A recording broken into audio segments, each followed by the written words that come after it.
तो इस वीडियो में हम पढ़ने जा रहे हैं वैलेंसी के बारे में। तो वैलेंसी क्या होती है? वैलेंसी ये होती है कि उस एलिमेंट को स्टेबल होने के लिए कितने इलेक्ट्रॉन उसे लूज़ करना है या कितने इलेक्ट्रॉन उसे गेन करना है। तो वैलेंसी यही होती है कि उसको कितने इलेक्ट्रॉन लूज़ करना है और कितने गेन करना है।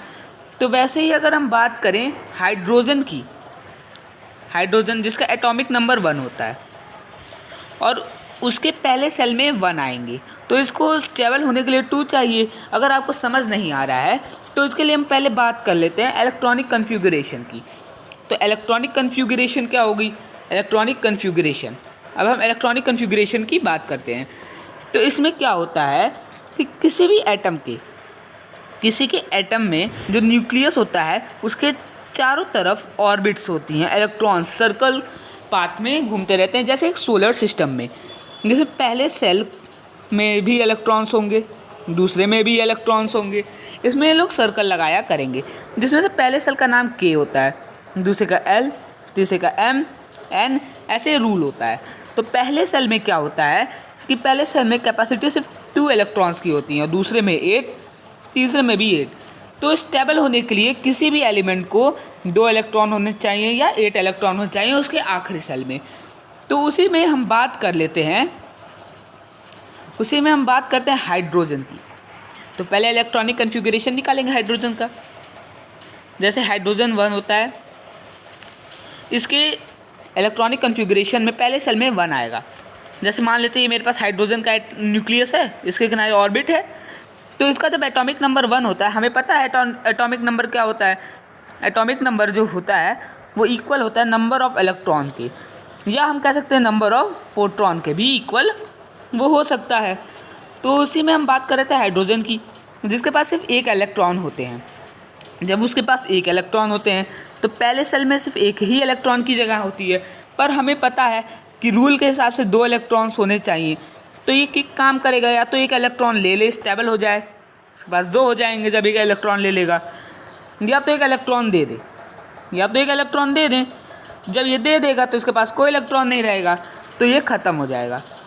तो उसी तरीके से बात करते हैं इसके कन्फिगरेशन की।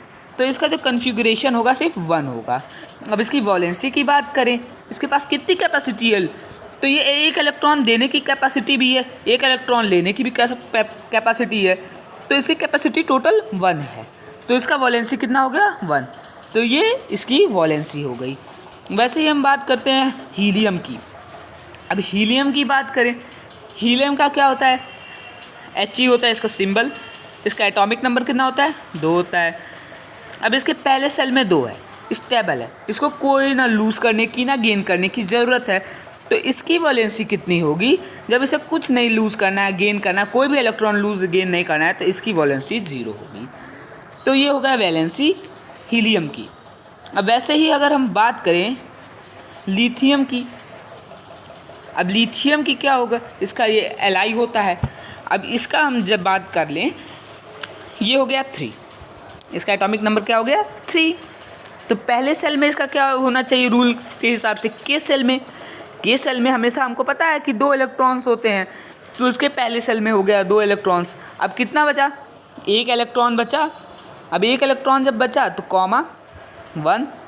तो या तो ये 1 इलेक्ट्रॉन ले, मतलब या तो ये 1 इलेक्ट्रॉन ले लेगा तो कोई फ़ायदा नहीं होगा, क्योंकि इसको 7 लेना आसान नहीं होता है, 1 देना आसान होता है। अगर ये 1 दे देगा, अपना ये वाला जो इलेक्ट्रॉन्स है किसी को दे देगा, शेयर कर देगा या दे दे, तो ये स्टेबल हो जाएगा। इसके पास सिर्फ आखिरी सेल में 2 इलेक्ट्रॉन्स बचेंगे, तो इससे इसकी वैलेंसी स्टेबल हो जाएगी। तो इसकी वैलेंसी क्या हो जाएगी? 1।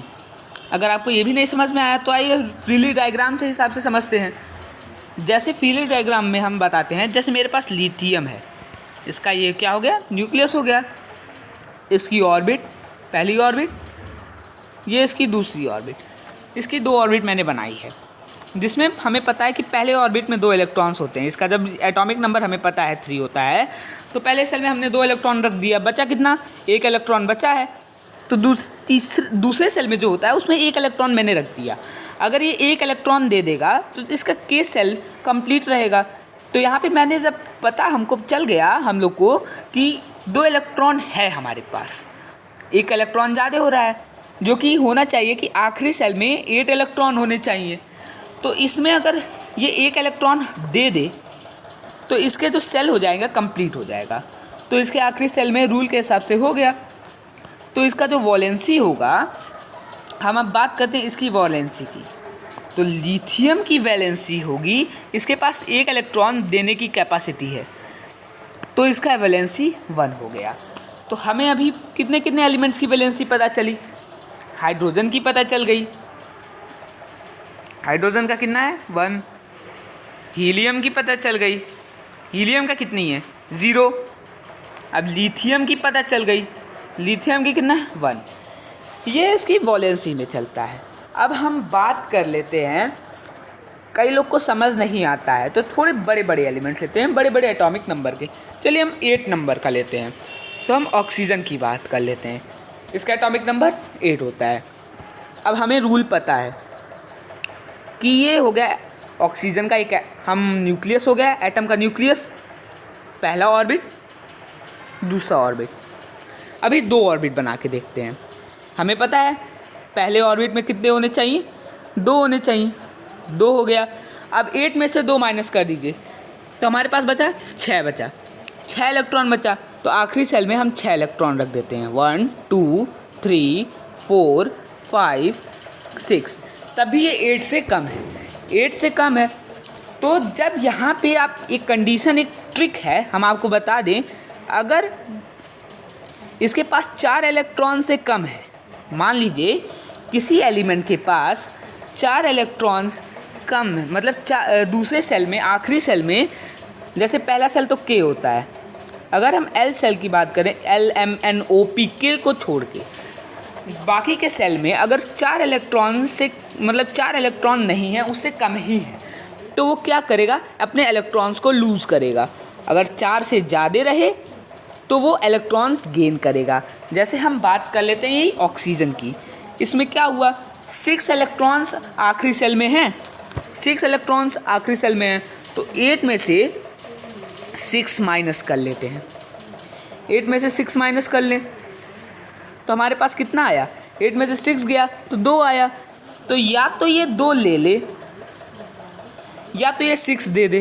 तो 2 लेना आसान है ना, 2 लेना आसान है, 2 ले लेगा तो उसकी मतलब वो स्टेबल हो जाएगा, रूल फॉलो करेगा, तो इसकी वैलेंसी कितनी हो गई, 2 हो गई। अब आइए और बड़े एलिमेंट्स की बात करें।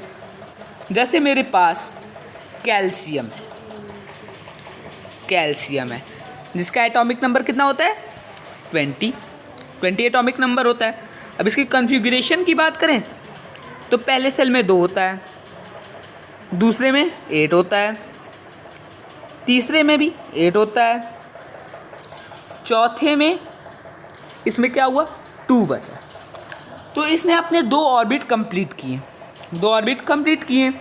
अब तीसरी ऑर्बिट में क्या होता है, ये 8 से ज़्यादा रहता है, पर इसका जो होता है थोड़े हाइयर क्लासेस में आप जब जाएंगे तब आपको बताया जाएगा, शायद 16 हो या 32 हो, ऐसे ही कुछ होता है, ये आप हाइयर क्लासेस में पढ़ेंगे। तो इसको स्टेबल होने के लिए क्या करना पड़ेगा, ये 2 इलेक्ट्रॉन्स लूज़ कर देगा, तो इसके आखिरी सेल में कितना हो जाएगा, इसके आखिरी सेल में 8 इलेक्ट्रॉन्स हो जाएंगे, तो ये स्टेबल हो जाएगा। हम फ्रीली डायग्राम के हिसाब से पढ़ते हैं। अगर डायग्राम देख लें तो डायग्राम में क्या होगा, जैसे ही मेरे पास है कैल्शियम का एक न्यूक्लियस, कैल्शियम का एक न्यूक्लियस हो गया, इसमें क्या हुआ, पहला ऑर्बिट, दूसरा ऑर्बिट, तीसरा ऑर्बिट, ये हम बात कर लेते हैं चौथे ऑर्बिट की। अब हम इसमें देखेंगे, हमने पहले ऑर्बिट में क्या रखा, 2 इलेक्ट्रॉन्स रख दिए, दूसरे में 8 आएंगे, 1 2 3 4 5 6 7 8 इलेक्ट्रॉन्स इसमें, फिर 1 2 3 4 5 6 7 8, ये 2 तो स्टेबल हो गए, ये 2 स्टेबल हो गए, 8 हैं अपने कंप्लीट कर लिए। अब यहाँ पे 2 बचा, अब बताइए इसको 2 दे देना चाहिए तब ये स्टेबल हो जाएगा। तो 2 देना आसान है, अभी मैंने आपको बताया था 4 से कम होने चाहिए, तो 2 देना आसान है। तो इसकी वैलेंसी कितनी हो गई, 2 हो गई। तो हमें पता चल गई कैल्शियम की वैलेंसी हमारी 2 हो गई। ऐसे हम किसी भी एलिमेंट की वैलेंसी निकाल सकते हैं। आई होप आपको ये टॉपिक समझ में आया होगा। अगर समझ में आया होगा तो हमारे चैनल गैलेक्सी कैंडिड एजुकेशन को सब्सक्राइब करें और इस वीडियो को लाइक करें और शेयर करें।